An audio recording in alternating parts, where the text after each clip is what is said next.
So hello everyone. Um, Welcome to AI Geeks presentation about Explainable AI.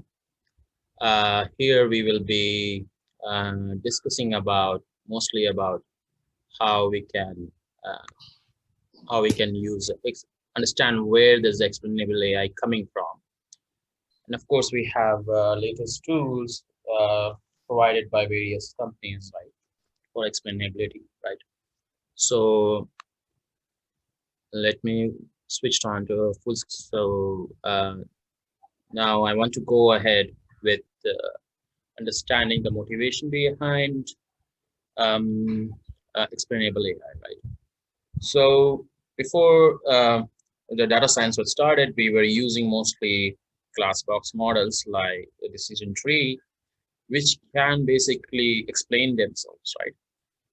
Decision tree or maybe linear regression, right? So it is very easy to understand um, how the model works. For example, this is the famous titanic survival prediction, and you can see that um, you can basically understand by a mechanism called rule fit, and you can understand the decision tree itself, right? So this was, but then with the advent of deep learning, we started getting more complex AI models, and these AI models basically allowed to do a great, take a lot of amount of data, but at the same time, they were black box models.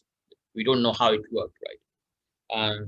For example, a lot of neural network and deep neural has so much complexity that it's not possible even to explain the details of how it is working, right? And that created in the situations of untrust or mistrust with AI. And we'll come to it how bad it got, right? So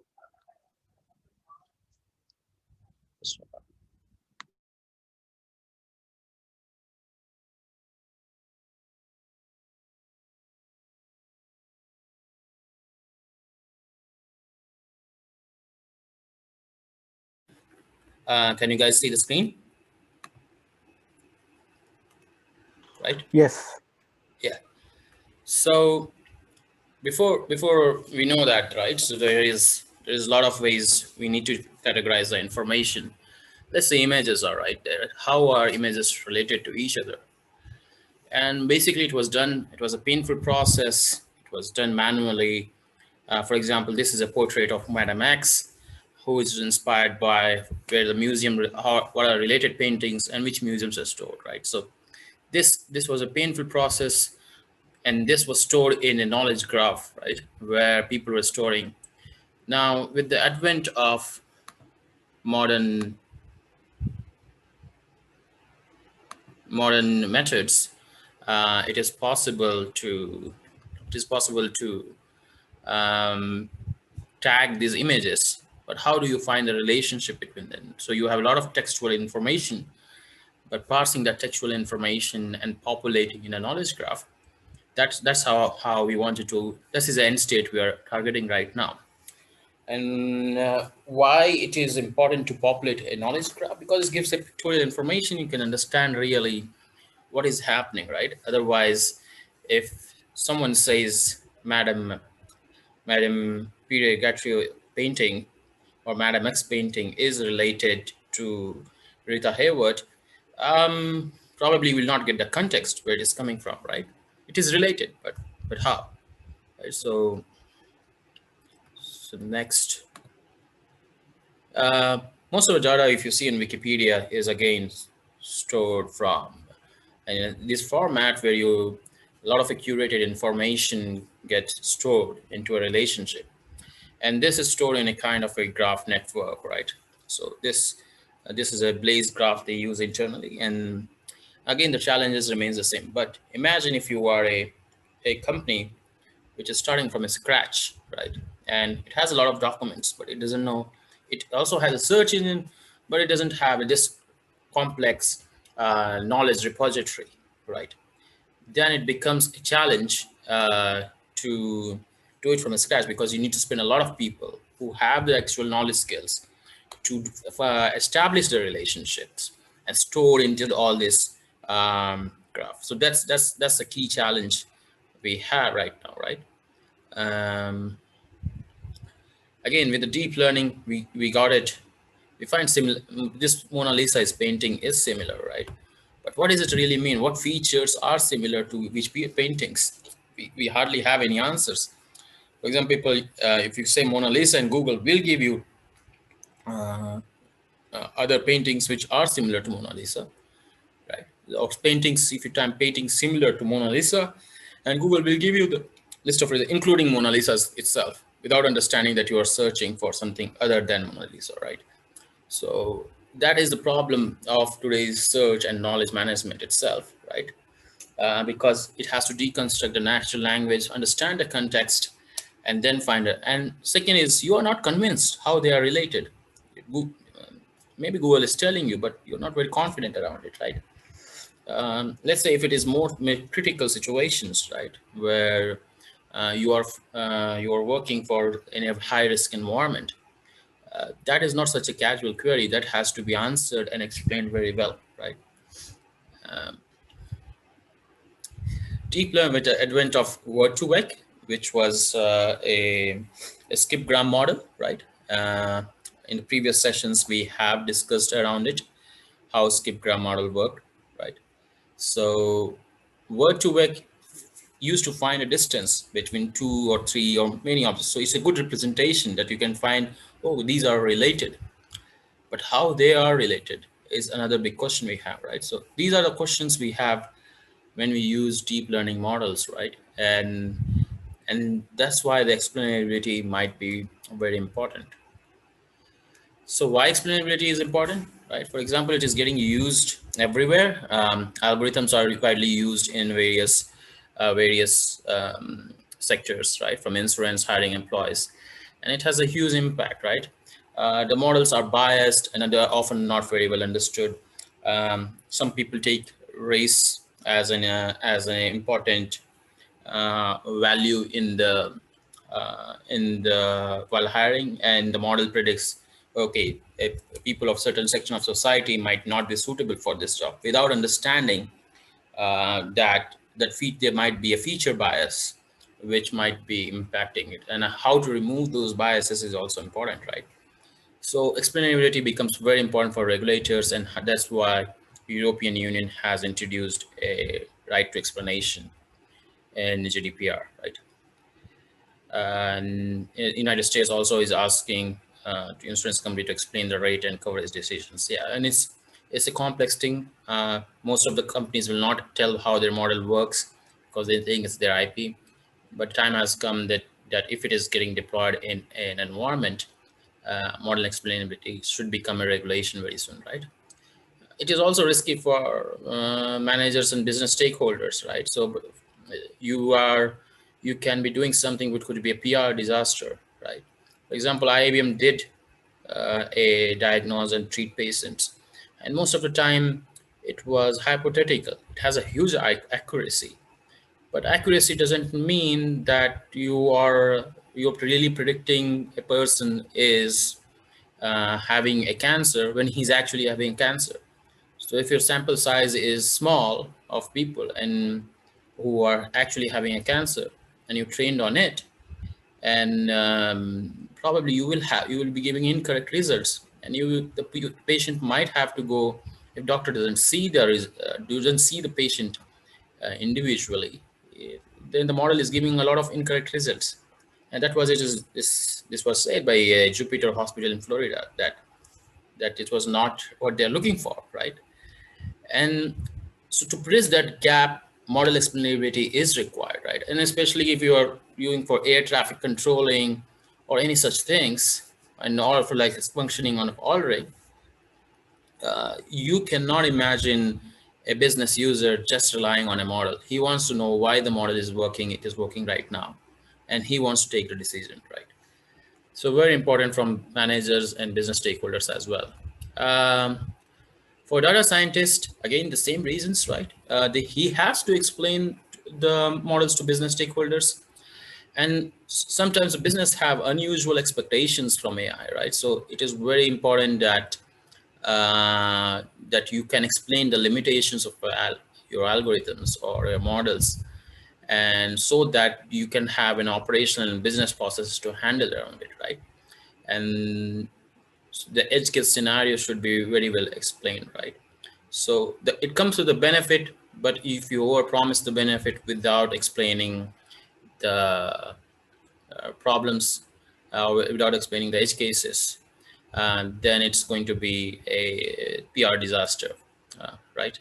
So it is also said that all models are wrong, but some are useful, right? Or many are useful. Means a a model cannot be 100% right all the time. It's impossible to be right. So it has to be handled accordingly. For this session, we will be using most of the content from this book called A Guide for Entrepreneurial Machine Learning by Christopher Molnar. And you can go in this link and you can find the book. So it's much more detailed book, and I think that would require, you can go through it, but we try to squeeze most of the content here, right? So how does we explain a models, right? So first, initially we were using partial dependency plots, right? For example, in the case of cancer, cervical cancer among women, number of pregnancy versus age was used to define, right? It is very intuitive. You can see, okay, as the age increases, the possibility of cancer increases. But also there's some skewed data that about 18, you're getting some information, okay? And also you're seeing as the number of pregnancy increases, above 40, the chances of having a cancer without smugness. So somehow it is giving a very skewed relationship with pregnancy, and maybe it is true, maybe it's not. And there might be other correlated features which you cannot imagine. Unfortunately, we think in 2 dimensions, and imagining more than in 3 dimensions, plotting features in more than 3 dimensions will be problematic. So that remains the problem with partial dependency plots, right? To rescue, we have individual conditional expectations. So what happens, you take all the individuals and say, hey, I want to plot and see. Now you get a clear picture, right? Oh, is that the case that the chances of the cancer increases? Certainly. But this is, and you're drawing a central plot line, right? So you know that there is a lot of variation. But at the same time, this is a central plot line which is saying, okay, this is what is happening here. The probability is increasing when it is, and in fact, the probability is below in most of the cases, except when on the age 18 you see certain expectation of increase in. So that is again a spurious data, right? So it becomes very clear that this is the general trend line, right? Problem with ICE is it is individualistic. It's not as global as PDP, but it can give only one feature, right? Yeah, and plot can become more overcrowded to see the average.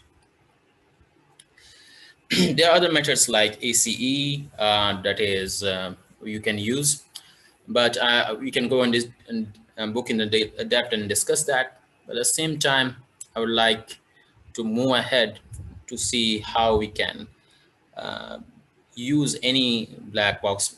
Can we find a method to create a model, right, which can give answers? So global surrogate is a surrogate model. Means you are replacing a black box model with a white box model or glass box model, like a decision tree, right? So you take a black box model, you use the same data set, right, and you create a new model around it, right? In this case, let's say you have a random, some very complex model to predict whether the sales of a bike, rental bikes, are going to increase or not. And this is telling you the various parameters and drawing a box plot using part decision tree, right? Now this is model agnostic, means it's not dependent on your black box model. You can use that model to describe, but there is no guarantee that your black box model uses the same feature. You can assume that it is uses the same feature. The best you can do is try to match R2 score with your black box model and assume, okay, the global surrogate will work. In reality, it doesn't add to the whole explainability problem, but it gives you an idea. Maybe these are the features that your black box model will be using. And if your results matches it, so probably you will say, okay, this might be the case.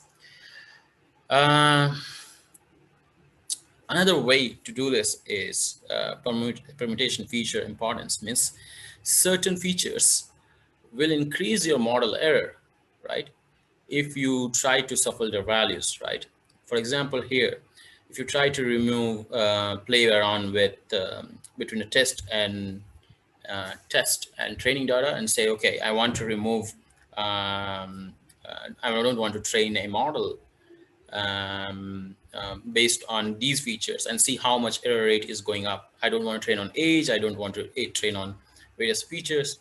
And it gives you the more the loss is or loss, or you can say error is in your accuracy. Um, the more you will see the feature importance, right? And that gives you a clear idea. Okay, this might be the case, right?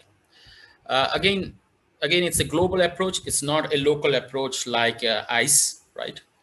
It's a global approach, gives you global insight, but it can be biased by unrealistic data instances. It has the same problem which PDP has. Of course, it's working in more than one dimension and give you an importance of each feature. But again, it's a global one. And again, adding a correlated feature can decrease the importance of associated feature. Means another features can impact it, right? And this will come when we come to understand why this is important, right? Another feature can impact the importance or feature importance of other feature, right? When you're doing on a global level. So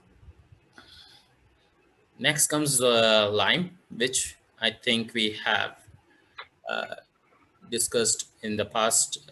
Okay. Okay. So I will go back. Okay. So Lime is tries to explain individual prediction. It's not a global model, right?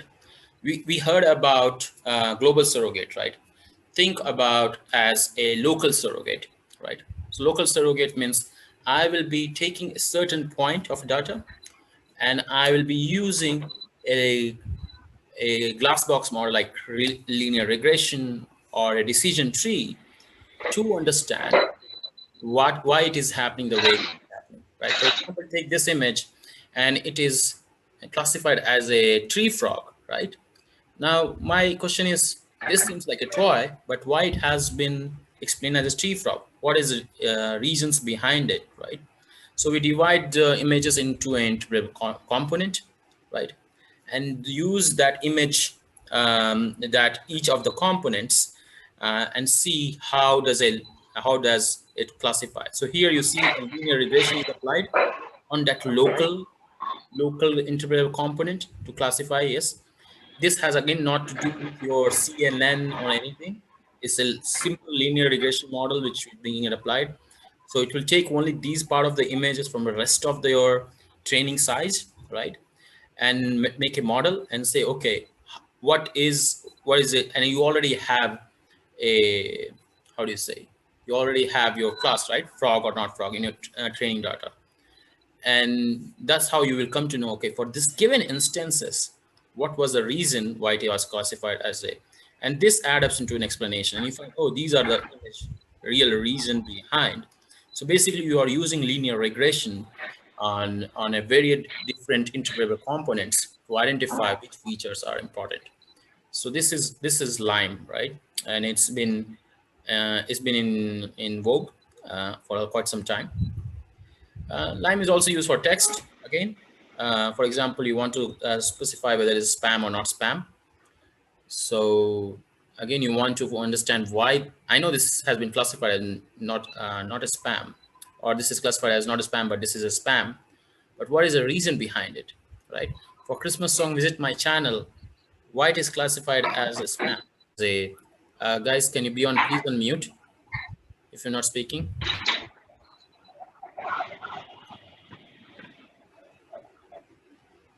Okay. So the channel is the main reason, main feature which is contributing, and that's how it is. So it is very neat. I would say very quickly you can understand what is happening, right? And does explains you very well. So it is very easy to develop, very fast, because you are just doing on a localized interpretation. You want to do a interpretation on a localized data set very fast. It's not a global approach. But it also has a disadvantage, it's very unstable. For example, if you take another spam where the channel is coming as, it might not be the most important feature at all. Something else might be there. And it does have a channel exclamation mark, but still it is not classified as a spam. Or maybe it is not the most important reason, right? So the explanation between very two close points varies greatly. That's the problem with the line. It's not very reliable, and that's why it is not very much used. Right. Okay, shapely values is the one which allows you to use a correlation game theory, right? So the basic idea is the game theory is tells us how fairly to distribute the payout among the features. Means it is kind of using, okay, what are the really, how much I'm adding to the average prediction, right? Am I, whether I am using, whether I'm shifting the balance or whether I'm not. And it is used for individual, right? For a particular instance. For example, the actual prediction is of this candidate is of having a cancer is 57%. Why it is so high from the average? Why this candidate seems to be standing out and so probability has suddenly increased high? So what features does contributed quickly comes up in a Shapley values, right? And that's how it is fairly distributed. So you don't run uh, on a just particular localized environment. You run on an overall, right? And you run on an overall data set, and this takes a lot of computing time. Again, since you are taking a future value contribution on a particular, it can be sometimes misinterpreted. It always uses all features, so that's the problem again. For example, some data which we will be an outlier is also considered, right? And that can impact again. So again, it still is a great idea, but using directly shapely values might not be a good. And so these are some challenges, I would say, not disadvantages, but challenges from shapely values. So to rescue that, we comes with a Shapley additive explanation. Now, Shapley additive explanation is basically a there are two approaches to this. One is kernel trap. Kernel trap is again inspired by Limes, where it does a kind of local surrogate models. It is inspired somewhere around that, and another is tree SAP, which gives a tree-based model. So there are two ways to use SAP, and that adds a advantage. Here is an example of SAP, right? So now SAP is using a, for example, you want to classify why this is, what features are important as a to classify whether it's a red-backed sandpiper or duvitcher. You can see color coded very well, right? Same goes for meerkat and mongoose. So if you are classifying some cases or some situation incorrectly, um, uh, this might be because of your data set itself, but since all everything is taking part, or all the data points are taking part, you can identify which areas of your feature, and maybe that helps you to add more or remove some of your features which is poisoning your model, right? So that is the idea of having SAP. And this is how a SAP basically works, right? For example, you have an instance X, right? And you will have this whole feature, but this would be probably, you will have this absent feature and say, hey, how it is going to classify, whether it's going to classify as a dog or not. And if it doesn't, ideally should not classify as a dog because the relevant features are absent, right? So that's the idea. And that if that is happening, then probably there is an overfitting or of the model because of the lack of data, right? So that's where is the idea is.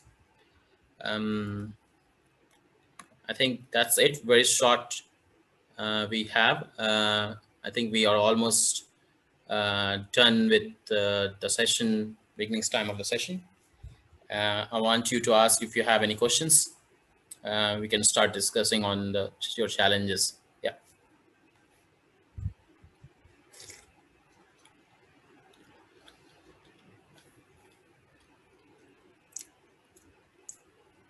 Any questions?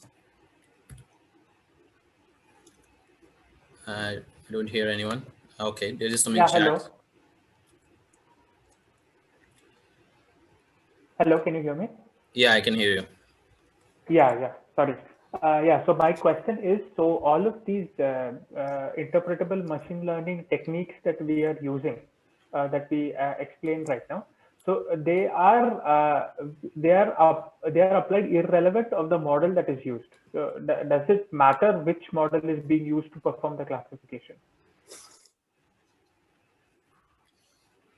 So yeah, the idea of a agnostic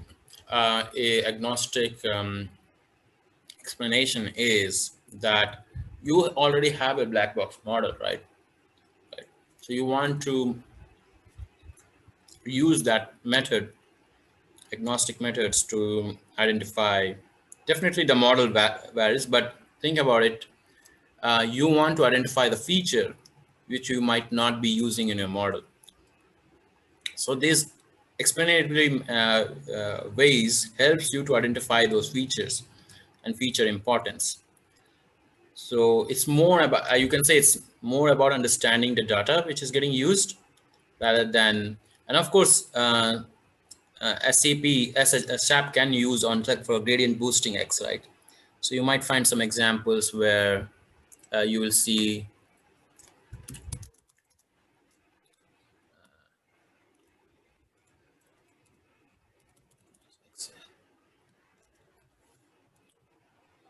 yeah. So basically, you will find a lot of libraries developed which allows you to work on. For example, Lime cannot be used on gradient boosting because it's a linear model, right?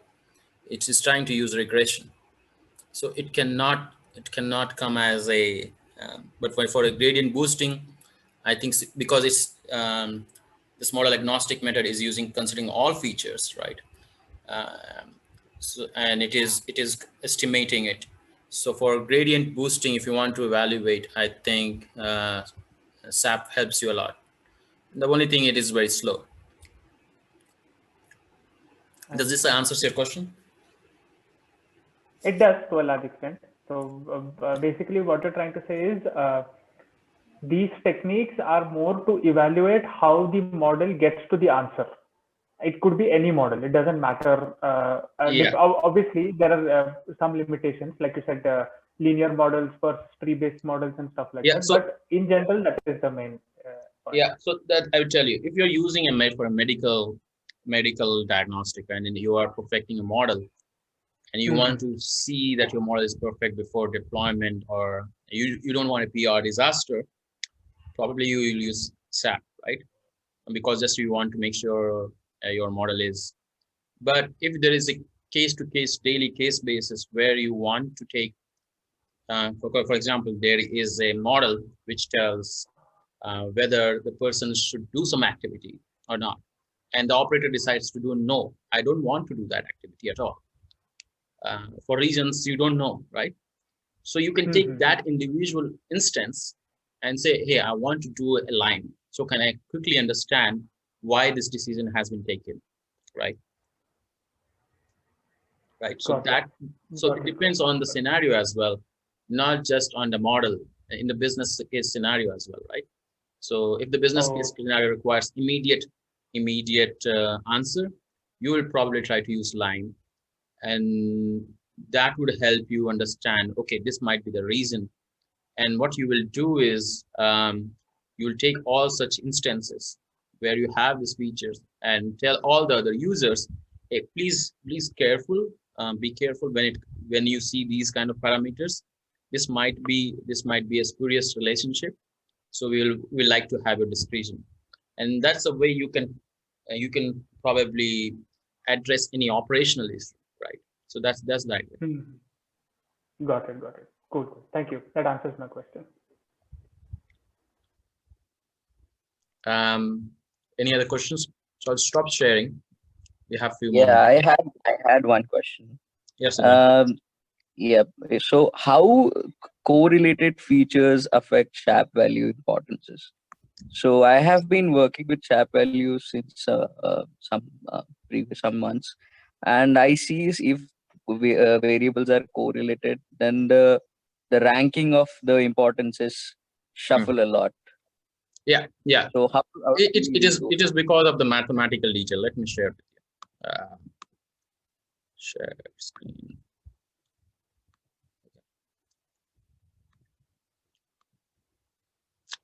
So to go in depth, you need to understand how it is getting estimated, right? So Yep. the mathematical model is here, which explains.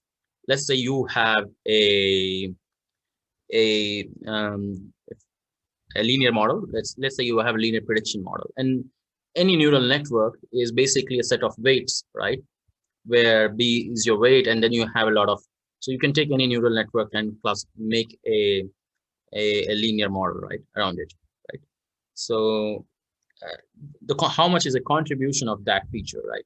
So you are taking an estimated value, and then you are doing an then you sum up. This is the activity which starts affecting the correlation, because we sum up all feature contribution of one instance, right? This one instance, when you, and this affects.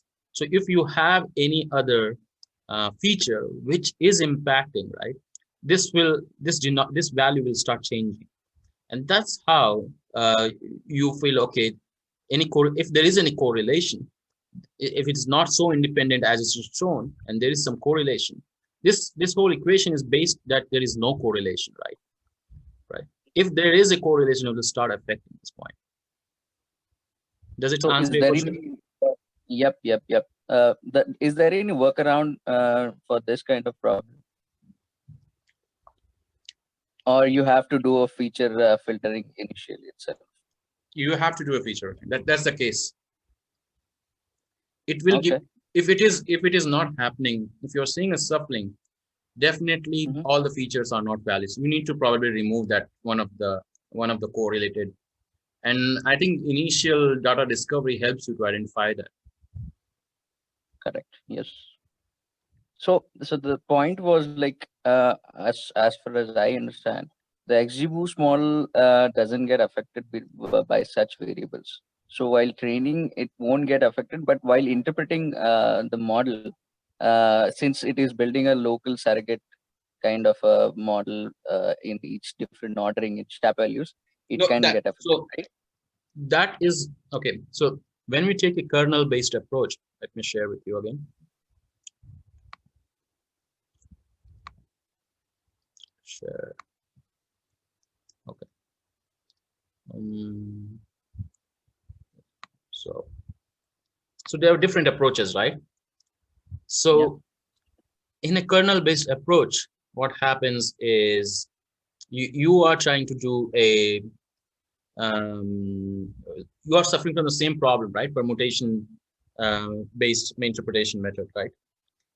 And it puts the estimation puts a too much weight on unlikely instances, right? So that instance itself becomes a problem at some times, right?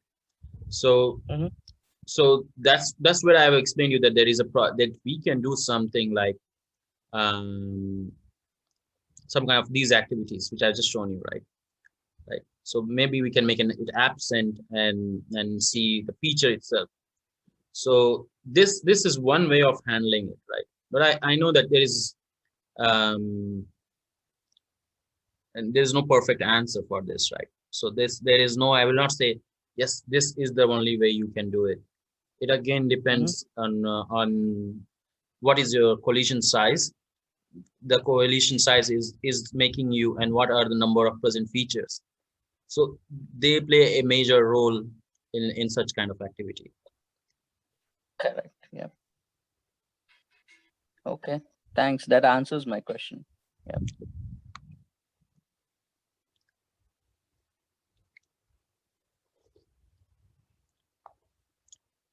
It was a short session. I don't think anyone has any other questions. Um, so, Videsh, do you have any questions?